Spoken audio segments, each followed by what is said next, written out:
হঠাৎ ঘুরতে গেলাম রাজশাহী মেহেরচণ্ডী ফ্লাইওভার, যেটা কোটালীপাড়ার এলাকার সংস্থলে অবস্থিত। সেখানে রাতের মুহূর্তটা কেমন, আর হঠাৎ করে মেহেরচণ্ডী ফ্লাইওভারের নিচ দিয়ে ট্রেন গেল, জায়গাটা কেমন, কিরকম পরিবেশ, কিভাবে গেলাম, কত টাকা খরচ হইলো, কোথায় কোথায় ঘুরলাম আজকে। সেই মেহেরচণ্ডী ফ্লাইওভারের উপরের ব্রিজে এত পরিমাণ ফুচকা, চটপটি, হালিম, তার সাথে বাদাম থেকে শুরু করে অনেক কিছুই আজকে খেলাম। সো সবকিছু মিলে একটা বিস্তারিত ব্লগ থাকতেছে, তো don't skip the blog. Hello viewers, কেমন আছেন আপনারা সবাই? চলে এসেছি নতুন আবার একটা ব্লগ ভিডিও নিয়ে। রিক্সা রিজার্ভ নিয়ে আমি আর আমার বড় আপু মিলে দুইজন মিলে গেছিলাম রাজশাহী মেহেরচণ্ডী কোটালীপাড়ার এলাকার সংস্থলে অবস্থিত মেহেরচণ্ডী ফ্লাইওভারে। এখানের অনেক সুন্দর একটা পরিবেশ, আর ব্রিজের নিচের দুই পাশে ছিল রাস্তা দিয়েও যেতে পারবেন, আবার উপর দিয়েও যাওয়া আসা করা যাবে। আমি যখন গেছিলাম এটা বিকালের আগ মুহূর্ত ছিল। এখানকার পরিবেশ অনেক বেশি ফাঁকা ছিল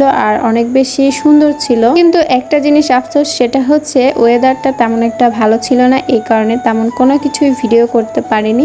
আর রাস্তা দিয়ে অনেক মোটরসাইকেল, অনেক গাড়ি ঘোড়া যাচ্ছিল, এই কারণে রাস্তাতে তেমন বেশি দাঁড়াইতে পারিনি, অনেক বেশি ভয় পেয়েছিলাম। সময় ভিডিও করতে করতে রাস্তার একদম মাঝখানে চলে গেছিলাম, হঠাৎ দেখলাম ট্রাক আসতেছিল, খুবই তাড়াহুড়ো করে সেখান থেকে পার হয়েছিলাম।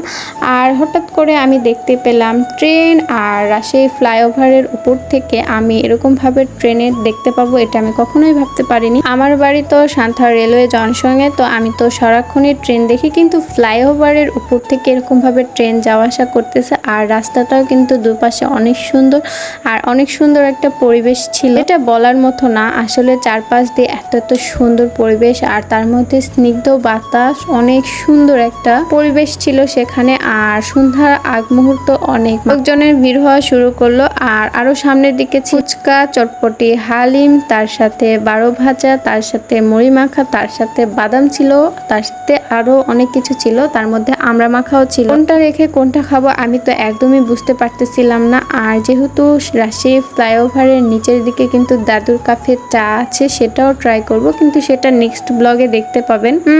আপনারা সবাই কেমন আছেন? রাজশাহী জেলা থেকে কে কে আমার এই ভিডিওটা দেখছেন অবশ্যই জানাবেন। আর আরেকটা বিষয়, সেটা হচ্ছে আমাকে দেখতে কেমন লাগছে রাজশাহী ফ্লাইওভার মেহেরচণ্ডীপুরে কে কে এসেছিলেন তারা অবশ্যই কমেন্টে জানাবেন। বাই দ্য ওয়ে, কিছুক্ষণের মধ্যে আমি একটা প্লেন দেখতে পেলাম, উপর দিয়ে প্লেন যাচ্ছিল, আমার তো মনটা আরো বেশি খুশি হয়ে গেল। হঠাৎ করে প্লেনের সাথেও দেখা হয়ে গেল রাজশাহী ফ্লাইওভারে এসে, এটা তো আমি কখনোই ভাবতে পারিনি। অনেক সুন্দর একটা প্লেন দেখতে পেয়েছি।